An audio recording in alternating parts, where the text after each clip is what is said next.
Erika. Es que no es tejido. Es que medio comprensivo, ¿verdad? No, los chicos. ¿Verdad? No, ya te. ¿Dónde Sí, la está perfecto esto. Ya no.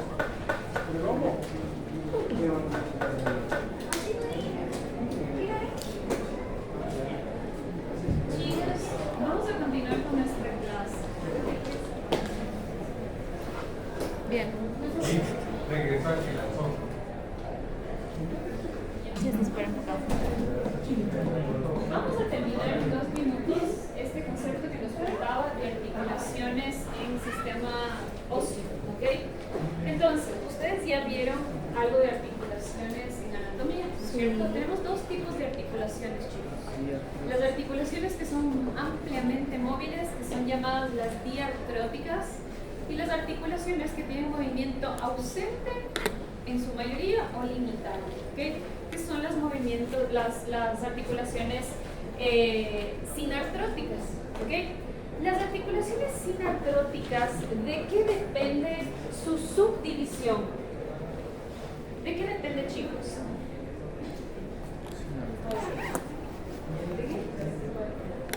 Del tipo de tejido presente, del tipo de tejido que es el punto de contacto de unión, ¿ok? Entonces, cuando las articulaciones sinartróticas tienen cartílago, es decir, la articulación se da entre 2 huesos, ¿no es cierto? Eso está claro, ¿no es cierto? El punto de unión entre esos 2 huesos tiene cartílago de tipo hialino. Esas son articulaciones sin condrosis o sin condróticas, ¿ok? Condro siempre va a hacer referencia a cartílago. ¿Qué es lo que pasa? Y estas tienen un movimiento muy escaso. ¿Qué es lo que pasa si la articulación tiene hueso con hueso? Por ejemplo, en las suturas craneales, esta sí es completamente inmóvil y se llama sinostótica o sinostosas. ¿Qué pasa si la articulación tiene hueso con tejido conjuntivo? Tiene otro nombre, se llama sindesmosis. Entonces, la subdivisión de estas articulaciones depende del tejido que las compone, ¿ok? Esta sindesmosis, por ejemplo, está en unos puntos de contacto en huesos largos muy finos, no tan finos, bueno, no tan grandes como el fémur, pero por ejemplo, entre la tibia y el peroné hay un punto de contacto con tejido conjuntivo denso, no modelado. Ese es el punto de contacto con la articulación sindesmótica, ¿ok? Por ejemplo, en la sincondrosis, con las articulaciones del esternón con los cartílagos, con las costillas. Estas tienen un movimiento limitado, pero no es un movimiento propio, es un movimiento secundario. ¿Por qué? ¿Qué movimiento tengo en caja torácica?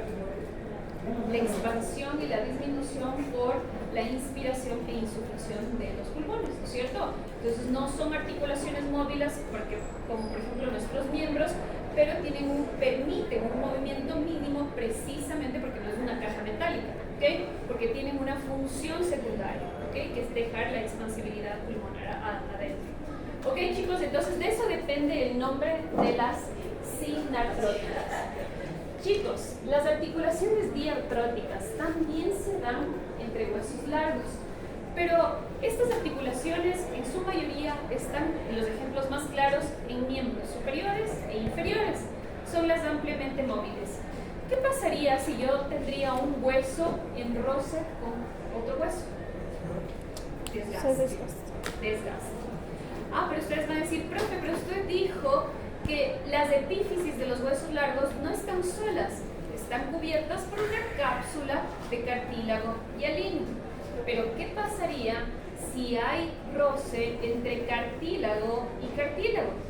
Chicos, también va a haber desgaste, ¿ok? Entonces hay algo extra todavía. En esta imagen didáctica y esquemática, ustedes ven estas membranas de concho de vino, una membrana para esta epífisis y una membrana para esta epífisis. Esas membranas evitan el roce y el desgaste tanto de cartílagos e internamente de los huesos. Se llaman membranas sinoviales, ¿ok? Pero como es una articulación ampliamente móvil, ¿okay? Es su función ser móvil, no es necesario solo no es suficiente, se podría decir, solo las membranas de tejido conjuntivo. Necesito lubricación, ¿ok? E hidratación de los tejidos locales.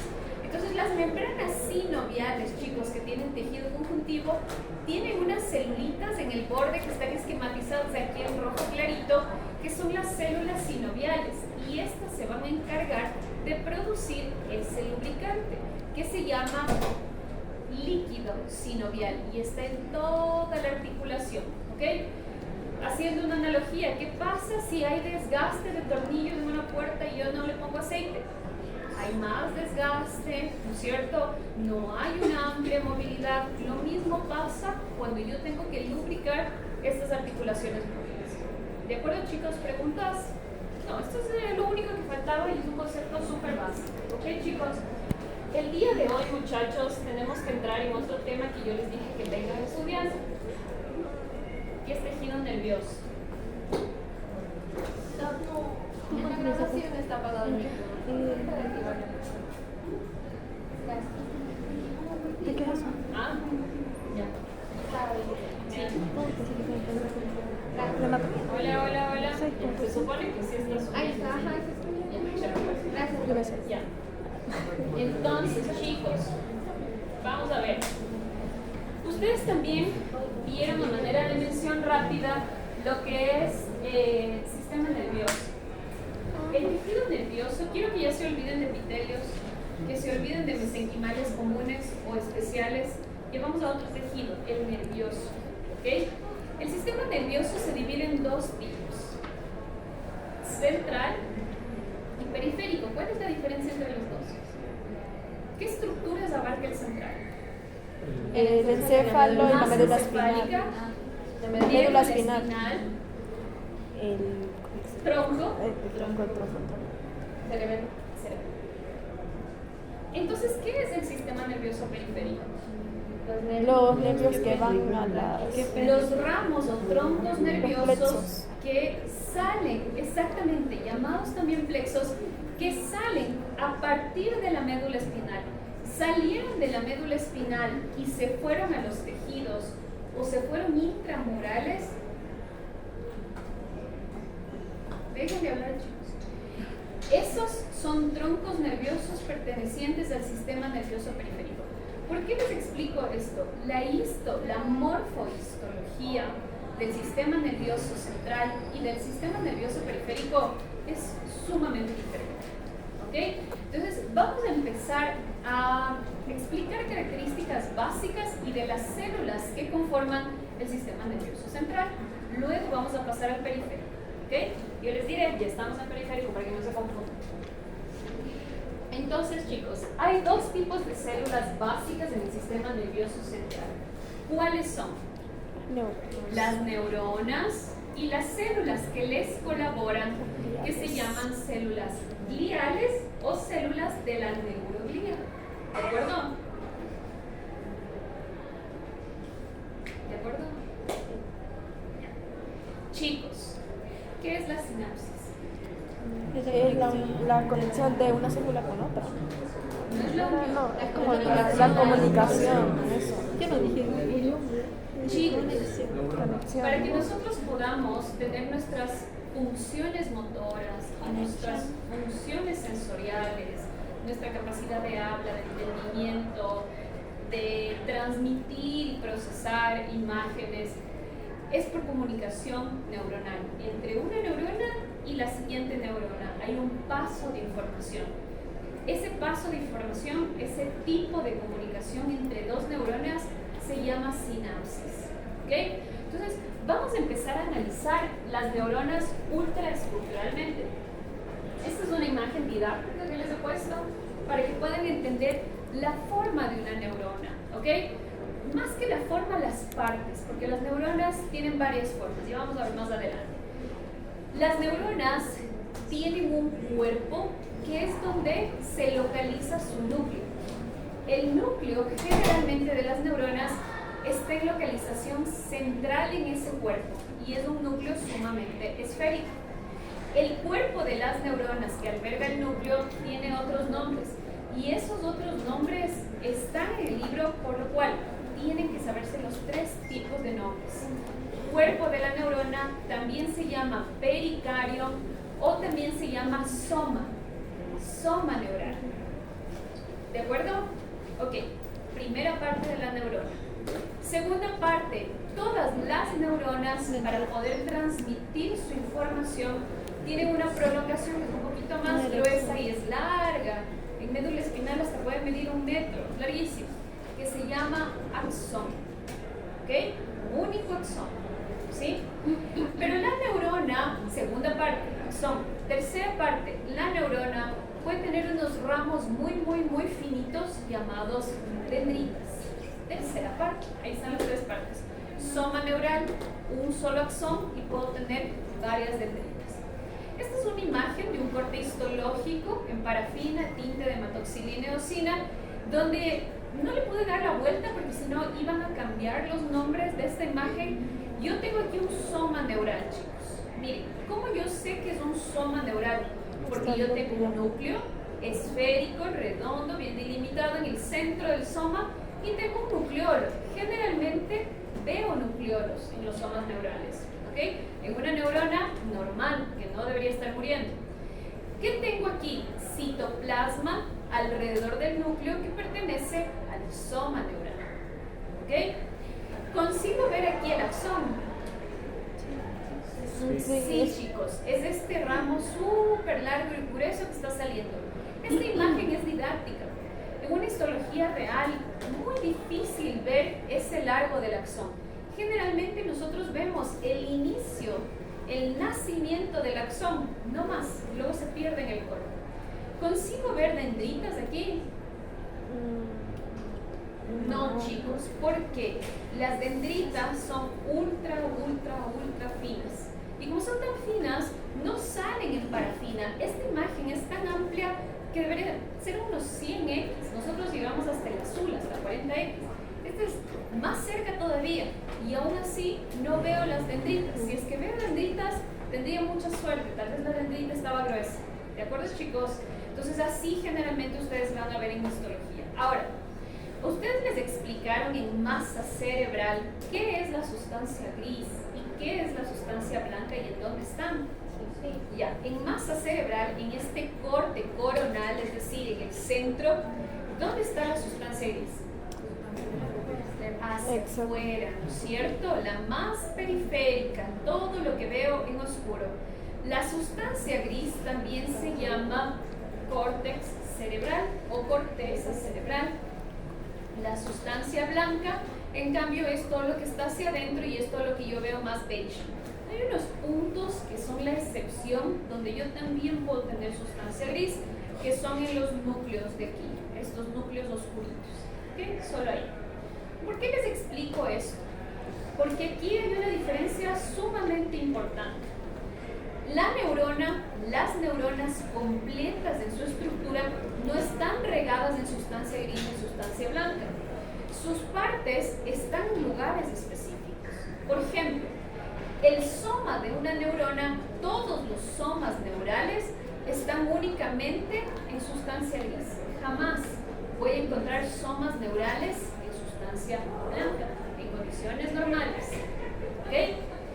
En sustancia gris yo sí puedo encontrar los inicios axonales, algunas dendritas. En sustancia blanca voy a encontrar abundantes axones, es decir, los axones bajan hacia la sustancia blanca y se mielinizan. La mayoría de los axones están mielinizados en sustancia blanca. Ya vamos a ver qué es esto de la mielinización. ¿Ya? Y algunas dendritas también pueden estar aquí en sustancia blanca. ¿Ok?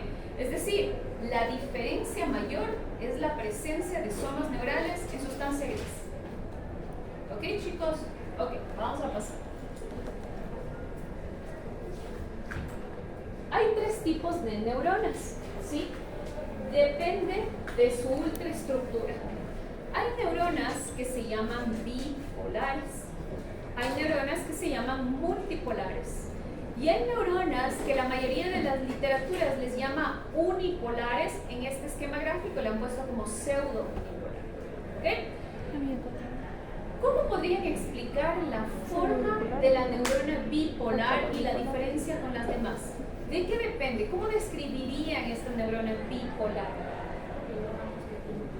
Tienes solo dos. Siempre se describe a partir del soma neural.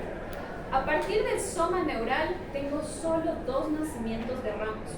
Un ramo para un axón y un ramo inicial para una dendrita. Es decir, luego se divide, pero inicialmente nace solo con un ramo. Es un tronquito más. ¿Ok? ¿Qué pasa con la neurona multipolar? De nuevo, a partir del soma neural nace solo un ramo axonal y nace, en cambio, varias dendritas ya desde el soma. No era solo un tronco, varias. Por eso se llama multipolar. Esta es la más abundante en todo el sistema nervioso central. ¿Ya? Esta vamos a encontrar en el sistema nervioso periférico. ¿Ok? Y esta de aquí también. Chicos, ¿qué significa la neurona unipolar? A partir del soma neural, ¿cuántos ramos tiene? Uno. Inicialmente uno muy fino y uno muy corto, pero al fin y al cabo uno. Después de que salió, sí hay una subdivisión. Para un axón, siempre un solo axón, y luego un ramo dendrítico que se va a subdividir. ¿Se entendió la diferencia? Ok, diferencia morfológica. ¿Ya? Vamos a hablar un poco de los somas neurales. ¿Ya? Chicos, las neuronas que tienen un cuerpo neural que tiene forma de pirámide son neuronas que tienen funciones más motoras. En cambio, al principio de la clase vimos una neurona que tiene un cuerpo medio ovalado. Esas que tienen cuerpo ovalado se supone que son más sensoriales, ¿okay? Más sensitivas. Estas son más motoras. Y estas neuronas que tienen unos cuerpos como una pirámide se les llaman neuronas piramidales. ¿Ok? Ahora, la neurona, chicos, aquí evidentemente se ve el núcleo, que es lo más prominente con el núcleo. El citoplasma de la neurona del soma neural es lo que más les llama la atención en esta imagen histológica. Ok, el núcleo es evidente y es grande y el nucleolo es evidente, pero ¿qué les llama la atención en el citoplasma del soma neural que estamos viendo? Tiene como coloraciones con hematoxila. Tiene coloraciones fuertemente basofílicas. Exactamente, basofílicas. Hay como unas manchas en el citoplasma, ¿no es cierto? Estas manchas son porque estos son organelos que tienen cargas eléctricas altamente negativas, lo que tiene afinidad por el tinte de la eosina que da coloración basófila, ¿no es cierto? ¿Qué organelo yo recuerdo que tiene alta afinidad para la basofilia? ¿Que tiene poliribosomas?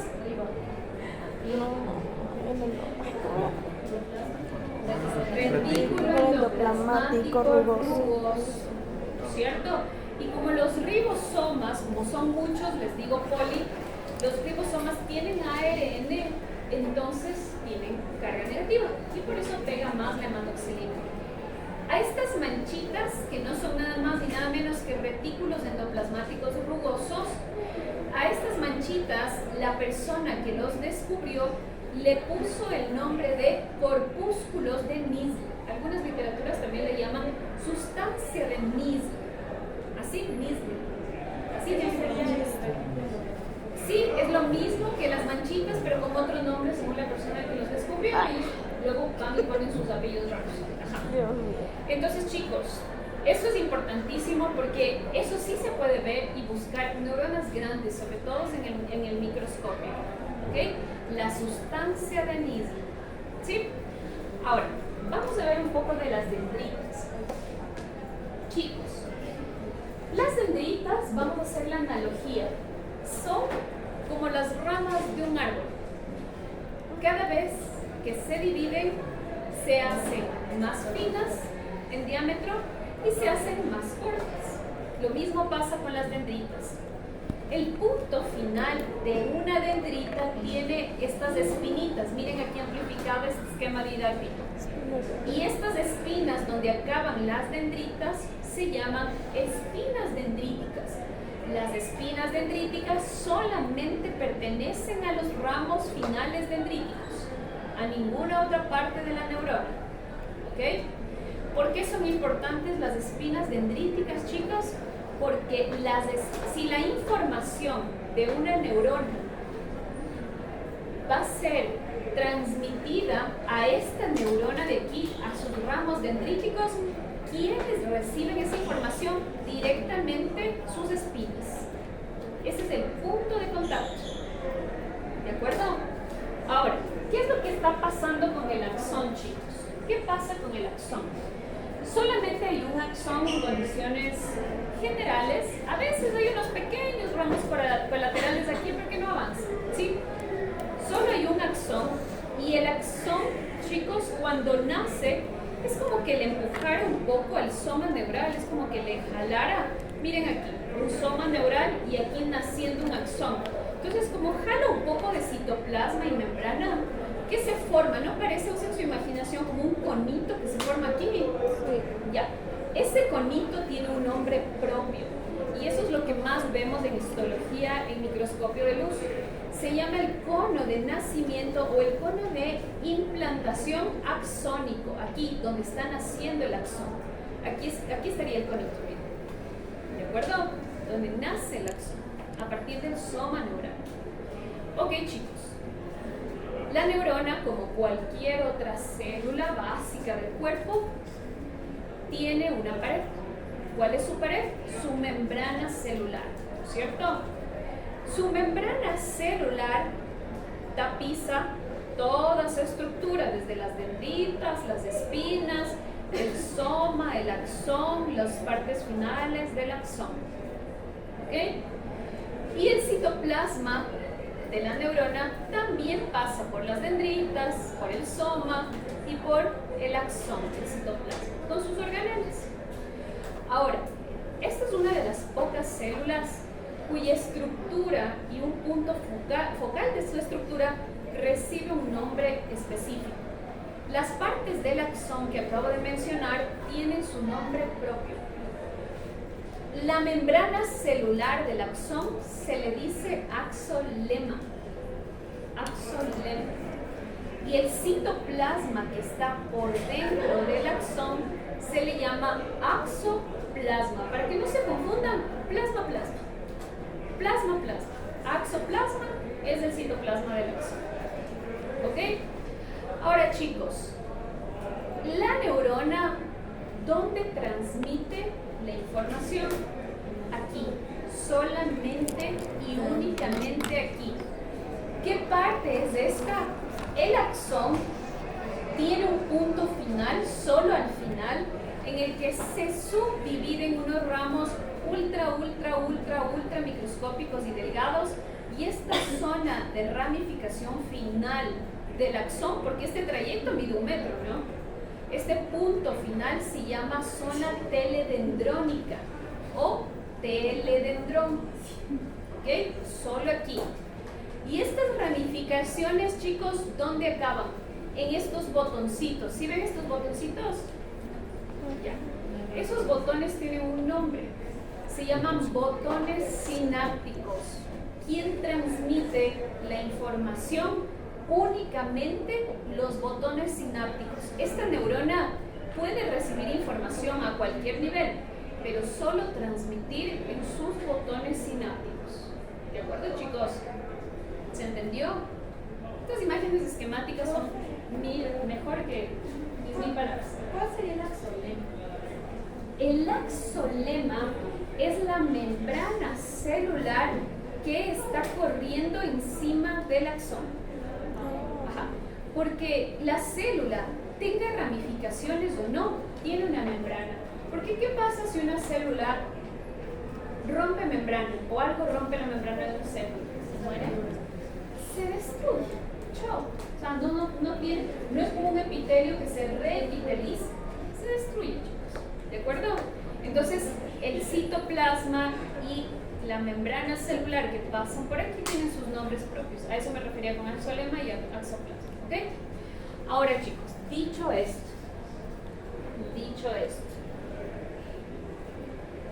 Este capítulo, cuando ustedes ya lo leyeron para venir acá, este capítulo tiene mucha parte fisiológica, ¿sí? Mucha función, mucha química, mucho intercambio iónico. Hay muchas partes que nosotros quitamos de los capítulos porque no alcanzaríamos a dar toda la materia. Se supone que histología tiene que entrar en un solo semestre, es un montón. Y nosotros hemos resumido lo más que podemos. Entonces, hemos concordado con los otros docentes que toda esta parte de fisiología, ustedes van a volver a ver en fisiología y en la clínica de cada materia. Por ejemplo, proceso de sinapsis. ¿Cómo se da químicamente el proceso de sinapsis? Van a divertirse en fisiología y divertirse con casos clínicos en neurología. Van a volver a mencionar. Entonces nosotros nos vamos a concentrar en ultra estructura histológica. ¿De acuerdo? Sin embargo, esto no exime de mencionar el proceso, que es la sinapsis. ¿Ok? ¿Dónde es el punto de contacto que se da la sinapsis? Los tipos de sinapsis. ¿Qué estructuras ultramicroscópicas son las que componen la sinapsis? Y eso es lo que vamos a ver aquí, ¿sí? Cuando yo tengo una neurona, chicos, ¿qué tipo de neurona sería este ejemplo? Cuando tengo una neurona que va a transmitir la información, esa neurona se llama neurona presináptica. Y la neurona que recibe la información, ¿cómo se llamará? Postsináptica. Postsináptica. ¿Ok? En este punto de comunicación que estamos viendo del botón sináptico, aquí en un ejemplo con una dendrita postsináptica, vamos a amplificar esta imagen para caracterizar las estructuras más importantes que forman parte de este proceso de comunicación. Primera estructura, el botón sináptico, es el que transmite. Primera estructura, botón sináptico o botón presináptico, obviamente porque pertenece a la presináptica. Chicos, para que se dé esta comunicación hay un cambio en la polaridad y un intercambio iónico en la membrana de la célula, la membrana que también tapiza el botón. ¿Por qué serían los cambios de sodio? Exactamente, para cambiar la polaridad. Cambio de sodio y positivo a potasio. negativo y viceversa. ¿Ok? Ese proceso de cambio se llama despolarización. Ese es el impulso que se comunica. ¿Por qué? Sin que la despolarización cambie el potencial de membrana aquí, si no cambiara, si no hubiera despolarización, estas vesículas que vemos dentro del botón sináptico que contienen proteínas, que realmente esta es la comunicación, estos son neurotransmisores, estos neurotransmisores no caerían, no se transmitirían. Entonces hay una despolarización de la membrana presináptica. Esa es la segunda estructura, membrana presináptica del botón, ¿cierto? Esta despolarización permite que estos neurotransmisores sean expulsados. ¿A dónde son expulsados, chicos? Aquí, a un ultra microscópico espacio entre una neurona y la siguiente. Este espacio tiene un nombre y es a donde caen los neurotransmisores. Se llaman hendiduras o hendidura sináptica. Tercera estructura. ¿Ok? Botón, su membrana, su hendidura. ¿Quién recibe la información, chicos? No voy a decir dendrita. ¿Por qué? Porque la información se puede recibir a cualquier nivel. Entonces, ¿quién es el punto de contacto de la información que recibe? La membrana de la célula postsináptica. Aquí un ejemplo, aquí estaría la membrana. Este proceso es mucho más complejo porque la membrana de la célula postsináptica tiene proteínas transmembrana, que cada proteína tiene afinidad por un tipo de neurotransmisor. Eso ya luego vamos a ver, ¿ya? Entonces, ahorita me interesa que vean las estructuras, cuáles son los componentes principales. Botón, aquí les he resumido. Botón, membrana presináptica, hendidura y membrana postsináptica. ¿Se entendió, chicos?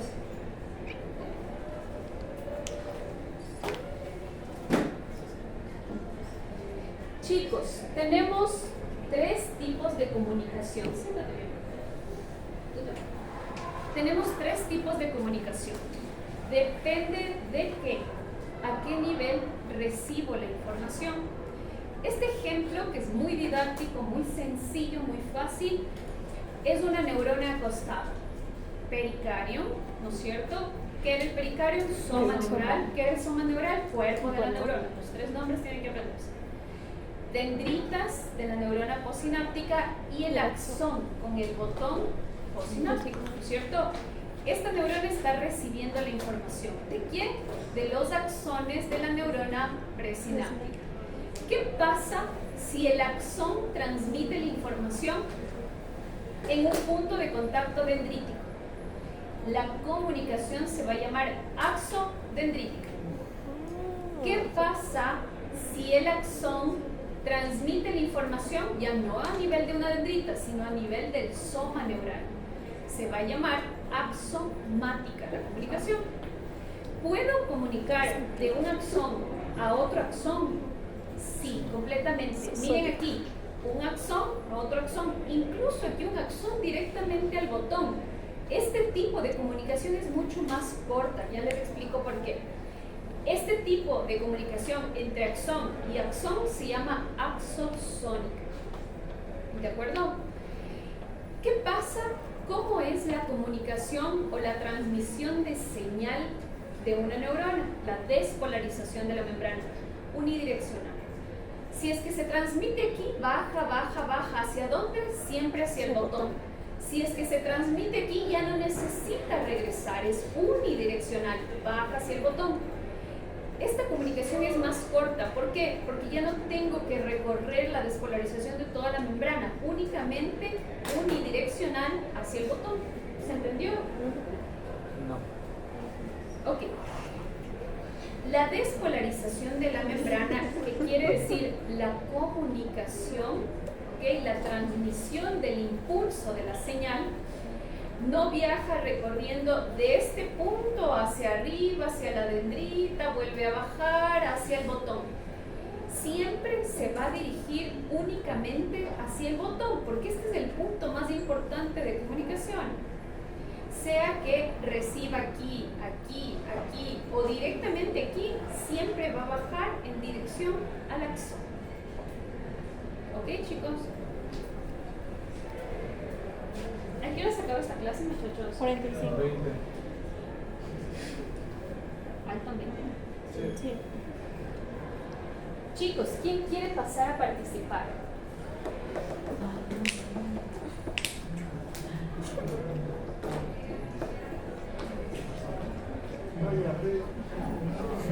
Estos son motoras, ¿verdad? Estas son motoras y estos son sensoriales.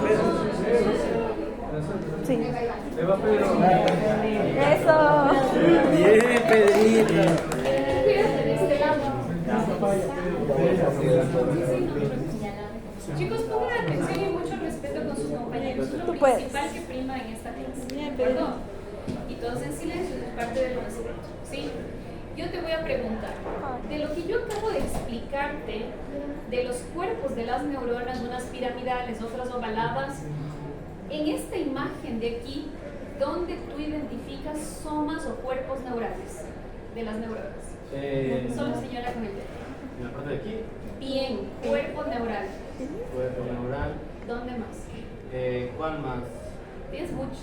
Ah, este, Bien, excelente. ¿Dónde más? este, Bien. y también de aquí, No, este le hago pasar a alguien más. aquí, No, ¿no? no. Mira la forma del cuerpo de la neurona. ¿Qué es lo que más te llama la atención en el cuerpo de la neurona? ¿Se ve el núcleo o no? Sí. Ya, aquí no. Esto es Ahí una no. estructura, no es una célula. Entonces, Esto es una célula. aquí, Bien, aquí, bien. aquí. No, Esto no, no es no, eso van a ser. No. Ah, Lo de ella, lo que está. ¿Qué es lo que tienes que buscar? Núcleos. Núcleos y a veces con nucleolos y alrededor citoplasma. entonces, ¿podría ser este? Sí, que está cortado. Em, Este te faltó. Ah, este. Del otro lado, por acá. Esos tres. Los tres. Los tres. Sí. No. Solo que este está perdiendo citoplasma. Sí, está apenas joven, veo el están núcleo y un chiquitos. poquitín de citoplasma. Ya. Les voy a pedir, chicos, en silencio, por favor. Chicos. ¿Qué otra célula había en el sistema nervioso central aparte de las neuronas? Las guías. Las células gliales. ¿Cómo veo? Puedes sentarte, muchas gracias. Gracias. No, no, no. Las células gliales, ¿cómo se ven en una imagen histológica?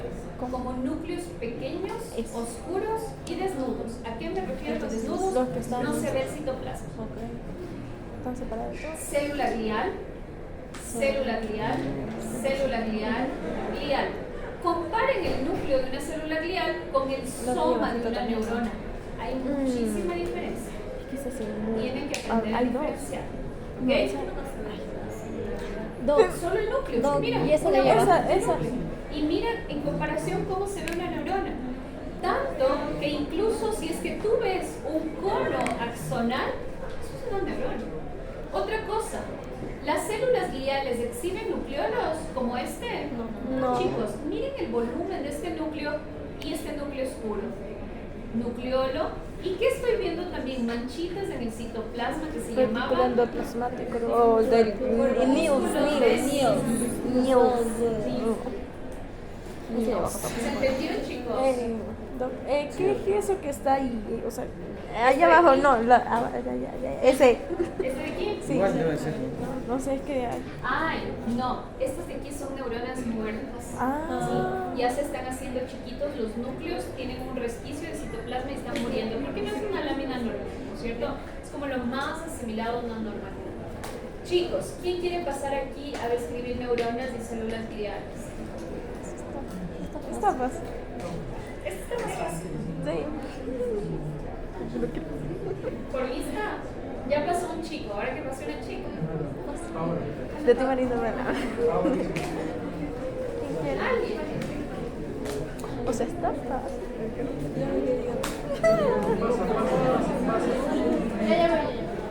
Bien. Eso, da la cara. Ya, entonces, dada nuevamente, chicos, en silencio, con respeto a su compañero enfrente, sí, todos en silencio, dada la explicación que acabo de darte, ¿dónde encuentras en este, así van a ver y así van a tener su examen, ¿ok? ¿Dónde encuentras somas neurales con conos de implantación axonal? Excelente, bien, bien, bien. Bien, bien, bien, bien, bien, bien, bien. O sea, ¿Qué te parece eso? ¿Qué son esas manchitas? ah, Exactamente. ¿Y qué te parece esto? lo mismo. También. Sí. ¿Dónde una célula glial va a verse así? Jamás, ¿no es cierto? Entonces, ¿dónde ves gliales? Aquí, aquí, son muy diferentes, ¿no es cierto? Muy bien, excelente, muchísimas gracias. ¿Se entendió, chicos? ¿Cómo era? De Nils. Así se escribe. Corpúsculo de Nils. O sea, el crepúsculo de Niels son retículo endoplasmático Sí. rugoso. Sino que le dieron otro nombre porque sí. Eso es lo que, chicos, No, porque también hay las motoras. eso es lo que te decía. Las motoras son las piramidales. Y las Y las sensoriales, mira, son más ovaladitas. Ah, Piramidales, son de Nils, ya. ovaladitas. Chicos, la masa encefálica tiene vascularización. Tiene vasos sanguíneos para nutrirse. Todos, o sea, todo. Ah, ese. Sí. En un mundo perfecto histológico, yo vería la luz del vaso sanguíneo, incluso un glóbulo rojo pasando por ahí. Pero esto es histología real, con láminas medio que alteradas, porque ningún paciente va a decir, sácame un poco de masa para que el chico de histología vea el alumno. Entonces, generalmente son traumas o algún cadavérico, ¿ok? Entonces, chicos, ven esta tripita de aquí con una luz blanca en el centro? Sí. Esto es un vaso sanguíneo. ¿Cómo se llamaban los vasos sanguíneos Capilares. más pequeños del Capilares. cuerpo? Capilares. Y los capilares o vasos sanguíneos tienen células planitas. Miren estos núcleos planitos. ¿Qué pasa si a este capilar yo ¡plop! Le aplasto? Déjame conversar, por favor. ¿Qué pasa si este capilar, como es tan finito, yo corto la lámina y cuando paso la navaja me voy aplastando los capilares? Se van a ver sin luz y se van a ver así como unas culebritas. Ah, eso es. Todo aplastado, entonces los núcleos están ahí medio aplastados, alargados. ¿Ok? ¿Qué son estas células? Con estas culebritas son vasos sanguíneos, capilares, dentro de la masa encefálica. Entonces esta imagen que parecía un poco que te iba a asustar, tantas células, ¿cómo voy a identificar? Ahora es más fácil. Cada estructura tiene un nombre, ¿no es cierto, chicos? Así tienen que identificar, porque una foto así los voy a poner en más. ¿Ya? Chicos, en el próximo práctico del progreso 2. Preguntas. ¿No? ¿Cuánto tiempo tenemos? Chicos, ¿saben cuáles son los 4 tipos? Miren esta imagen bonita. Neurona y esos núcleos chiquitines, desnudos, gliales. Es una neurona que está muriendo. ¿Ya? Incluso esa neurona está tan bonita que aquí estaría el axón, pero está cortado. Y estas son las dendritas, nunca se encuentran así. ¿Ya? Están ramificadas. Chicos, ¿cuáles son los 4 tipos de células gliales? ¿Se saben? Son oligodendrocitos. Esta imagen me gusta bastantísimo porque a pesar de que es muy simple, es didáctica y muestra mucho la función de estas células gliales. Oligodendrocito, miren en contacto con un axón. Astrocito en contacto con un vaso sanguíneo. Célula microglial, es la más chiquita de todas. Y unas células que antes fueron pensadas que tenían forma de células epiteliales, pensaban que eran epiteliales, pero luego descubrieron que no tienen membrana basal, sino que sus pies están al revés. Sus pies tienen prolongaciones nerviosas como sus primas. Aquí, miren, se llaman ependimarias. ¿Cuáles células gliales están en sustancia blanca y en sustancia gris? Oligo, astro y micro. Las ependimarias son especiales, están solamente en cavidades. Y ya vamos a ver en cuáles. ¿De acuerdo, chicos? Chicos y chicas, esta es una coloración que se llama impregnación por plata, porque sin que coloreen súper bien con plata o con algún otro químico, yo no puedo ver la estructura de una célula tan pequeña, ¿sí? Y esta es la forma, parecen pulpos en realidad todos estos. Sí. Esta es la forma de un oligodendrocito. ¿Cuál es la función principal de un oligodendrocito? Estos tubos que se ven naranjas aquí a los lados son axones. ¿Qué está haciendo el oligodendrocito? Con sus ramos está envolviendo los axones, produciendo una sustancia o una vaina que se llama mielina. Esos son los que Es producen decir, las prolongaciones del oligodendrocito mielinizan los axones de las neuronas. ¿Para qué? Para proteger a los axones. ¿Por qué? Porque aquí se está transmitiendo la señal, por aquí está pasando la señal para ir a los botones, ¿no es cierto? Y el hecho de tener vainas de mielina acelera el impulso nervioso para la comunicación. ¿De acuerdo, chicos? El oligodendrocito mieliniza a uno o a varios axones. Es la referencia principal, en cambio con la célula que mieliniza en el periférico, que vamos a ver. Chicos, rápidamente para no detenernos ni con esto acabar. Los astrocitos también parecen unos pulpitos. ¿Por qué se les contacta con el vaso sanguíneo? Porque en la masa encefálica puede acumularse edema, es decir, salir líquido, agua. Y los astrocitos meten ese exceso de líquido al torrente sanguíneo, por eso siempre se les grafica así, ayudan a controlar el exceso del volumen de líquido, ¿ok? Edema. Otra cosa, forman parte de una barrera que se llama barrera hematoencefálica, que vamos a ver más adelante. Los astrocitos son de 4 o 5 tipos, creo, pero en la literatura de Junqueira solo nos da 2 tipos, 2 ejemplos. Los protoplasmáticos y los fibrosos. Los protoplasmáticos están más en la sustancia gris y los fibrosos están más en la sustancia blanca. Al contrario, estos son contrarios. Los protoplasmáticos tienen más prolongaciones pero cortas, en cambio los fibrosos tienen menos prolongaciones pero son mucho más largas. ¿De acuerdo? Ahora, cuando una neurona muere, ¿vuelve a dividirse por mitosis?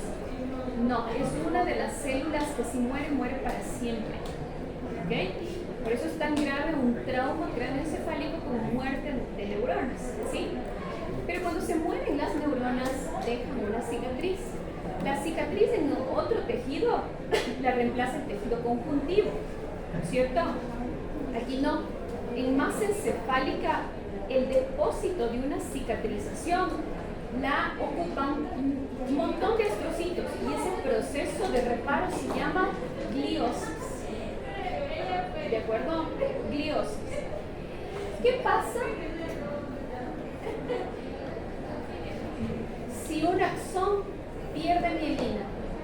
¿Puede volver a mielinizarse? Sí. La vaina de mielina no va a ser tan gruesa, pero sí puede volver a mielinizarse. ¿Quién le colabora al óligo del trocito a que vuelva a mielinizar ese axón? La célula del astrocito. Guía, es como una guía. Y cuando hay esclerosis múltiple ahí ya no se revuelven las reinas. No, es muy difícil. No, muy difícil. Porque ahí sí pierdes también señal para remielizar. Y es una de las características de enfermedades neurodegenerativas. Chicos, ustedes leyeron el capítulo 2 y 3. Dentro de las células, ¿por qué las células no se aplastan? El citoplasma con sus organelos. Porque dentro de las células del citoplasma hay un esqueleto de proteínas que mantiene ahí empujada la membrana. ¿Okay? El esqueleto de proteínas que están adentro del astrocito se llaman proteínas ácidas fibrilares gliales. Se abrevia GFAP. ¿Por qué menciono esto? Porque cuando ustedes vean patología, hay tumores que nacen de estas células gliales y como yo demuestro que su origen es glial para el tratamiento específico, haciendo marcadores para GFAP. Si marca, yo sé que es este origen. Entonces es súper importante saber que existe. ¿Preguntas, chicos? ¿No? Entonces vamos a quedar hasta aquí, dan el examen la próxima semana. ¿De acuerdo, muchachos? La próxima semana. ¿De jueves?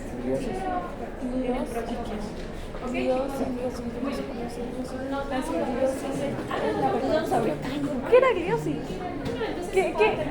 ¿Qué era la gliosis? Es el proceso de reparo de una lesión como una cicatrización, pero más encefálica formado por las células de